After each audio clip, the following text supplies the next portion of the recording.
नमस्कार और खूब सारी बधाइयाँ सोनिया मैडम को और पूरी टीम के लिए।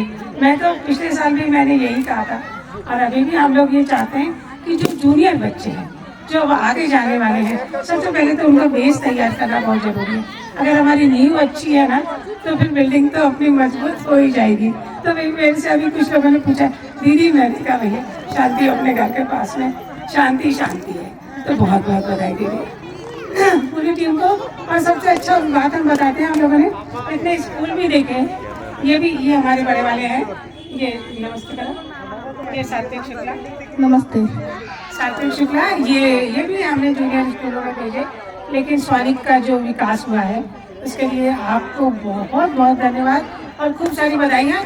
और मुझे लगता है कि बच्चे भले ही दूसरे स्कूल में चले जाएं, लेकिन हम आपके स्कूल में आते रहेंगे। बहुत बहुत बधाई। बस आपको क्या आशीर्वाद देना है और कुछ नहीं।